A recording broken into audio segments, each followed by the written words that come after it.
Bismillahirrahmanirrahim, në emër të Allahut mëshiruesit, mëshirbërësit.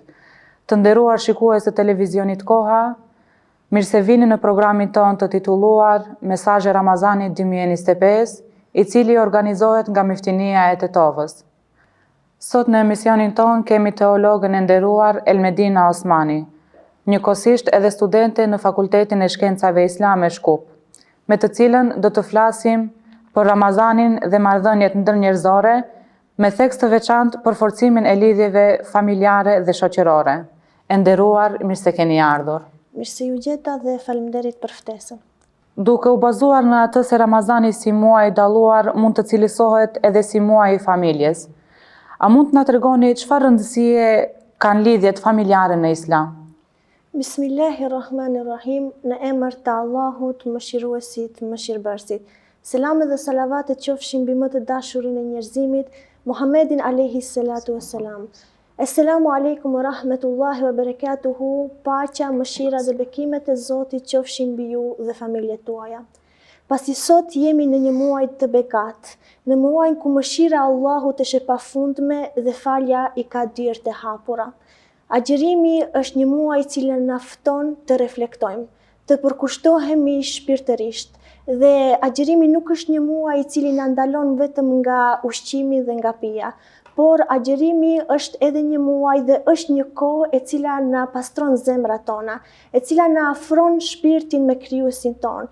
Gjithashtu është një mundësi e artë për të forcuar dhe për të rregulluar edhe marrëdhëniet, jo vetëm brenda familjes, por edhe më gjerë, edhe marrëdhëniet shoqërore gjithashtu. Mirë po, ne do të pyesim, përse Islami i dha kaq shumë rëndësi familjes?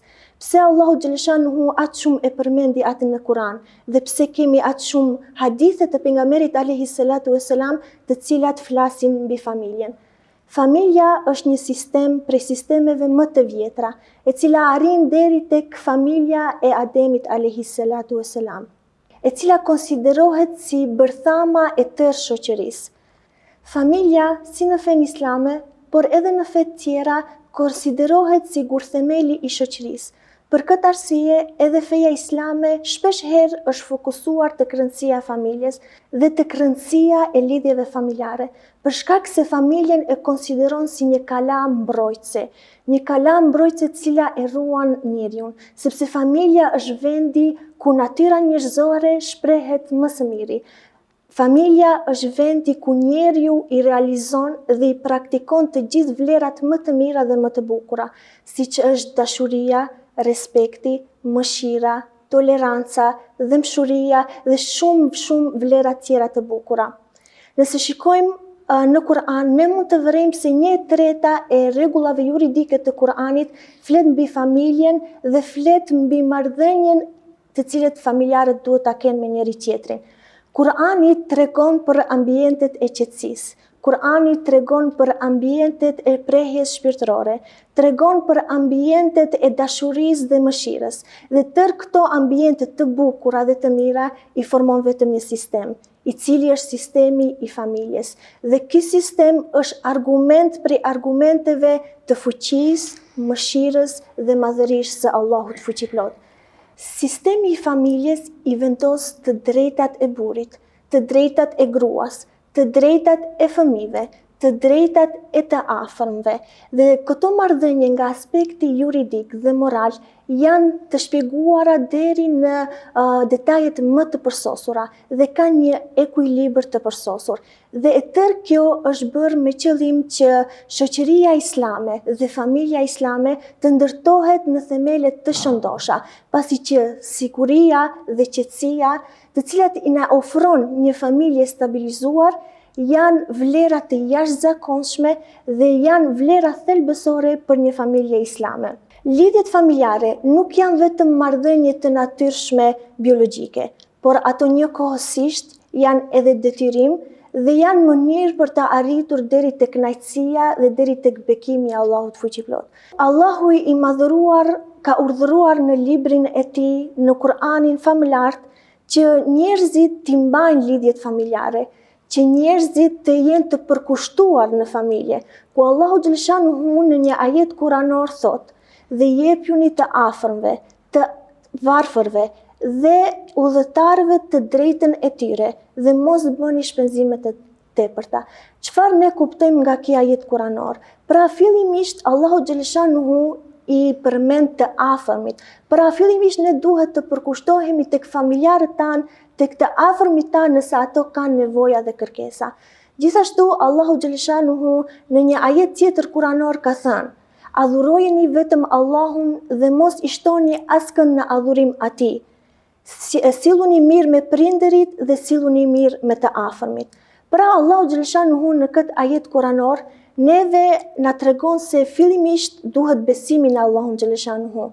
Më pastaj vjen respekti dhe sjellja e mirë ndaj prindërve dhe menjëherë pas prindërve vjen respekti dhe sjellja e mirë ndaj të afërmit tanë. Padyshim që edhe kemi hadithe të shumta të pejgamberit alayhi salatu vesselam të cilët flasin në lidhje me vlerën e lidhjeve familjare, për rëndësinë e tyre. Pejgamberi alayhi salatu vesselam në një hadith të tij ka thënë: 3 vepra janë të pëlqyera tek Allahu: besimi në Allahun, mbajtja e lidhjeve familjare dhe urdhërimi për të mirë dhe ndalimi nga e keqja. Ndërsa veprat e urryera nga Allahu janë shirku dhe shkëputja e lidhjeve familjare. Pra, nëse dëshirojmë që ne të afrohemi me Allahun xhaleshanuhu, nëse dëshirojmë që mëshira dhe dashuria e Zotit të zbret mbi ne, atëherë ne duhet të mbajmë lidhjet familjare. Mirë po, nëse ne i shkëpusim ato, atëherë ne duhet të kemi të qartë se edhe Allahu xhaleshanuhu do të shkëput lidhjet me ne. Gjithashtu, pejgamberi alayhi salatu vesselam në një hadith të tij ka thënë: kush dëshiron që t'i shtohet risku, t'i shtohet bereqeti dhe t'i shtohet imri apo jeta, atëherë le t'i mbaj lidhjet familjare. Pra kjo është rëndësia aq e madhe të cilën Islami i dha familjes dhe mbajtjes së lidhjeve familjare. E nderuar, e kuptuam shumë mirë vlerën e lidhjes familjare, mirë po si e shohim edhe vetë kohën e fundit, si kur janë zbehur ato lidhjet familjare që i kemi mes vete, si mund të ndikojë Ramazani në rigjallërimin dhe forcimin e këtyre lidhjeve? Edhe pse në fen tonë të bukur u është dhënë një rëndësi kaq e madhe lidhjeve familjare, ashtu siç e ceka edhe më herët, përsëri muslimanët në këtë kohë sikur janë dobësuar në këtë çështje. Në kohën moderne, çdo gjë e cila është bërë dinamike dhe shpejt, gara për jetën, sidomos në çështjet materiale, e ka kapluar çdo gjë dhe kjo ka ndikuar që njeriu të largohet nga familja dhe sidomos kohës të fundit janë larguar edhe familjarët më të afërm. Gjithashtu, kushtet jetike dhe ideja për të jetuar pa pasur nevojën e dikujt ka bërë që njeriu apo individi të largohet nga familja.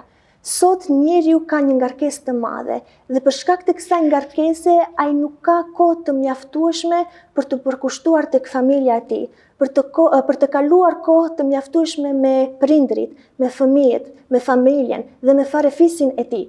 Pavarësisht mjeteve të komunikimit të cilat ne sot i posedojmë, lidhjet farefisnore ditë e më tepër janë duke u dobësuar, akoma dhe më shumë. Dhe sot lidhjet familjare janë reduktuar në vizitat e familjarëve të shkallës së parë, ndërsa të afërmit të cilët i përkasin shkallës së dytë apo shkallës së tretë, ato pothuajse janë harruar njëri me tjetrin. Ndërsa fatkeqësisht mund të them se brezat e rinj sot nuk njohin më njëri tjetrin. Lidhjet vazhdojnë në një mënyrë të zbehur, në një mënyrë që bëhen vetëm në raste të veçanta, për shembull vetëm në vdekje apo në darsma, apo në vizita gjatë ditëve të Bajramit. Muslimanit të vërtet nuk i takon që të dobësoj kaq shumë lidhjet familjare, për shkak se Allahu xhaleshanuhu i ngriti ato dhe përkundrazi, muslimani duhet të jetë ai i cili do t'i përforcojë dhe ai i cili do të rregullojë këto marrëdhënie familjare dhe duhet të jetë shembull të qeret, për shkak se nuk duhet harruar se pejgamberi alayhi salatu vesselam ka thënë: kush i ndërpret lidhjet familjare, ai nuk do të hyjë në xhenet. Dhe pasi sot jemi në një muaj të bekat, në muajin e Ramazanit, atëherë ne duhet të mundohemi që të punojmë me veten tonë për t'i forcuar këto lidhje familjare, sepse padyshim që mirësia e Ramazanit ndikon tek ne. Dhe kjo mund të bëhet në disa forma dhe në disa mënyra. Si metodë e parë është thirrja e familjarëve në iftare. Kjo është një nga karakteristikat apo nga rëndësitë e Ramazanit. Kur familja bashkohet në iftar, atëherë në mesin e tyre krijohet një lloj uniteti dhe një lloj përkujdesje. Dhe padyshim kur të gjithë jemi të mbledhur në sofrën e iftarit, padyshim që shtohen lidhjet me njëri tjetrin dhe shtohet edhe dashuria me njëri tjetrin. Pejgamberi alayhi salatu vesselam në një hadith të tij ka thënë: kush i jep ushqim një agjëruesi, edhe Allahu do ta shpërblej njëjtë sikur agjëruesin, pa mos i zbritur asgjë nga shpërblimi i tij. Ndërsa në një mënyrë apo një metodë tjetër për të forcuar lidhjet me familjarët tanë është të ndihmojmë të afërmit tanë, të ndihmojmë ato familjarë të cilët vërtet kanë nevojë. Padyshim që bamirësia është një aspekt shumë i rëndësishëm i Ramazanit, por ai bëhet akoma më i vlefshëm dhe merr akoma më shumë shpërblime kur bamirësia bëhet tek të afërmit tanë, për shkak se bamirësia fillon tek familja. Mund të jenë veprime shumë të vogla, mirë po mund të kenë vlera të jashtëzakonshme, për shkak se pejgamberi alayhi salatu vesselam ka thënë: bamirësi më i mirë është ai i cili bën bamirësi me familjen e tij. Dhe kjo bamirësi apo kjo ndihmë të cilët ne mund t'u ofrojmë të afërmit tanë, kjo mund të jetë edhe një lloj forcimi i lidhjes të cilët ne mund t'i kemi me to. Gjithashtu, një mënyrë tjetër për të forcuar lidhjen tonë me familjen dhe familjarët, padyshim që është edhe pajtimi apo falja.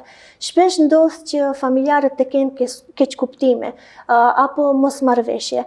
Dhe Ramazani është muaji i cili na zbut zemrat, i cili na jep mundësinë që të rregullojmë gabimet. Ramazani është muaji në të cilin ne duhet të bëjmë pajtime dhe duhet ta lëmë të kaluarën dhe të japim falje njëri tjetrit. Për këtë mënyrë edhe Muhamedi alayhi salatu vesselam vazhdimisht i ka nxitur njerëzit që të jenë të bashkuar, të mos ketë hidhërime në mesin e tyre dhe të jenë një trup i vetëm të gjithë muslimanët. Gjithashtu edhe vlerat më pozitive, më të mira, siç janë dashuria, mëshira, falja, toleranca, buzëqeshja, ndihma, padyshim këto janë vlera të cilat njeriu e ndihmojnë që ai të ketë kontakte më të mira dhe më të bukura me familjarët e tij. Krahas lidhjeve familjare, sa ndikon Ramazani në përforcimin e lidhjeve shoqërore? Padyshim ashtu siç duhet t'i kemi edhe lidhjet familjare të mira dhe të bukura me njëri tjetrin, padyshim edhe lidhjet apo marrëdhëniet me shoqërinë duhet t'i kemi të mira dhe të bukura. Dhe Ramazani është një prej formave për t'i forcuar ato. Së pari, njeriu duhet të përmirësojë veten e tij në raport me të tjerët. Agjerimi nuk kërkon që të rregullohet vetëm raporti i njeriut me Zotin, por gjithashtu kërkon që të rregullohet edhe raporti i njeriut në raport me të tjerët, në raport me shoqërinë, në raport me besimtarët të cilët na rrethojnë neve. Për këtë edhe pejgamberi alayhi salatu vesselam vazhdimisht ka nxitur besimtarët që të përmirësojnë veten e tyre, në mënyrë që ky përmirësim i vetes, ky person i cili do të shndrohet në një musliman ashtu siç e kërkon Islami, padyshim që të ketë raporte edhe të mira me njerëzit të cilët e rrethojnë. Për këtë edhe Ramazani ndikon shumë, sepse pejgamberi alayhi salatu vesselam ka thënë: ai i cili nuk e lë gënjeshtrën dhe nuk e lë punën me të, atëherë tek Allahu nuk ka nevojë që personi i tillë të agjërojë. Dhe kjo na jep të kuptojmë se ne fillimisht të përmirësojmë veten tonë, t'i lëmë vezet e këqija dhe pastaj të shkojmë tek Allahu me një agjërim të bukur dhe të mirë. Po ashtu, pejgamberi alayhi salatu vesselam ka thënë: nuk është agjërimi vetëm abstenimi nga ushqimi dhe nga uji, por agjërim është që të largohemi edhe nga fjalët dhe nga sjelljet e këqija dhe të ndyta. Nëse dikush vjen dhe ju hidhron me fjalë dhe sjellje të keqe, atëherë ju thoni: unë jam agjërueshëm, unë jam agjërueshëm. Pra, kjo me një logjik të thjeshtë na bën të kuptojmë se e gjithë piknisja apo zanafilla e debateve, e mosmarrveshjeve, e keqkuptimeve dhe ndonjëherë fatkeqësisht arrin edhe tek vrasjet, janë fjalët e këqija dhe të liga. Dhe nëse ne largohemi nga këto, padyshim që do kemi një jetë të bukur. Dhe nëse vërejmë, në Ramazan kemi më pak debate, më pak keqkuptime, më pak zënka në mes familjarëve dhe padyshim kemi edhe më pak vrasje. Gjithashtu, një mënyrë tjetër për të forcuar ndaluar lidhjet shoqërore është e njëjtë edhe si tek lidhjet familjare, që ne të thirrim në iftar shoqërinë tonë, apo të dalim në iftar me shoqërinë tonë, të kalojmë një kohë të bukur së bashku, sepse koha e cila kalon për hir të Allahut xhaleshanuhu, padyshim që ajo është koha më e bekat dhe më e mirë, dhe padyshim që aty do të zbret mëshira e Allahut fuqiplot dhe aty do të forcohen edhe lidhjet shoqërore. Gjithashtu falja e namazeve me xhamat, sidomos tani që jemi në muajin e bekat të Ramazanit, falja e namazit të teravive.